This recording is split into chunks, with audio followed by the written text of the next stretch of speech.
The Descendants versus Ever After High drama feels like one big misunderstanding with a secret evil third thing served on the side. Let me explain. Ever After High was a web series that aired in 2013. The show follows the lives of teenagers of famous fantasy characters. The Descendants, a musical franchise that released in 2015 with 5 movies. The 5th is upcoming, by the way, is also kind of the same, and there's a few character overlaps because The Descendants came out a couple of years after Ever After High did. Some fans speculated that the musical series was a direct copy of Ever After High. The fact that Ever After High, both as a doll collection and a web series, were cancelled soon after the release of The Descendants didn't help in curbing any of that speculation. It's worth taking a look at the owners of both of these IPs. Ever After High was owned by Mattel and The Descendants is owned by Disney. These two companies were actually partners from around 1991 to 2015. That entire relationship being quite fruitful for both the corporations. Mattel produced Disney princess dolls for a very long time, but due to bad quality production that only seemed to be getting worse, Disney decided to part ways with Mattel and approached Hasbro instead to manufacture their Disney princess dolls. If that name sounds familiar, it's because that's the company that owns My Little Pony. Now, one could argue that Mattel decided to go into production with Ever After High to fill that fantasy princess-shaped hole that Disney once filled, and they wanted their own shot at fairy tale fantasy, which is a genre of media that Disney has literally monopolized. And Disney, being the litigious bitch that she is, doesn't like when other companies get into the princess space. Kids media is literally such a nasty, brutally competitive space. It's really no wonder that they continue to have an adult fan base that likes to get into these little details. Now, controversial opinion, but when I think of the idea of a teen drama based off of the children of popularly known fantasy characters, I think, okay, this is inevitable and will probably enter the mainstream at some point. It is a catchy hook, and given how fantasy media does with children in terms of numbers, it completely makes sense that something of this sort would pop up in some way, shape, or form. Children, in the eyes of a big corporation, are nothing but a target group of consumers. That being said, Ever After High is still a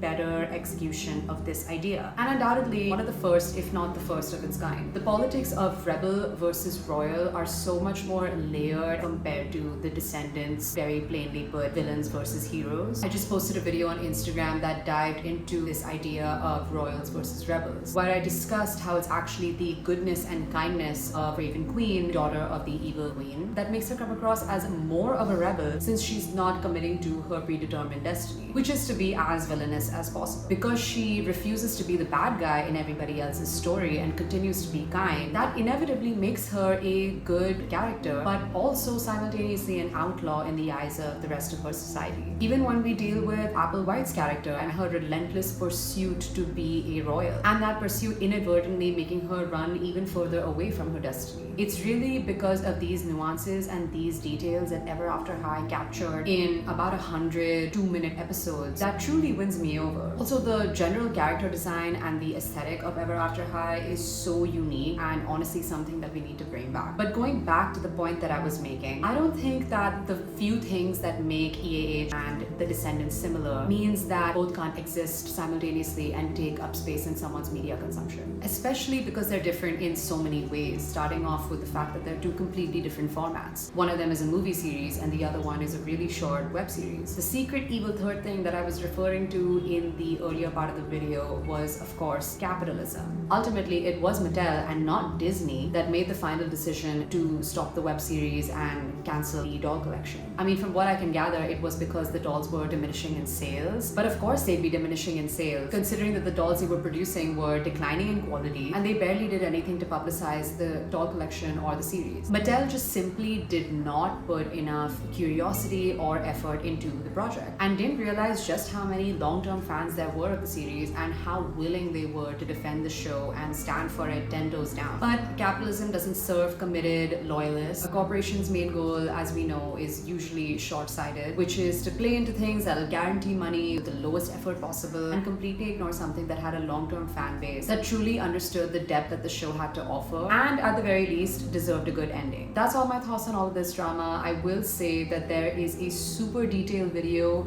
by this YouTube channel called Darling Dolls. Even if you don't like fantasy or teen drama, which why wouldn't you? I still think there's so much to learn from this video because it really gets into just how much bureaucratic corporate nonsense is going on behind the scenes when it comes to these seemingly like innocent kids TV shows. That's it from my end. I'll see you later.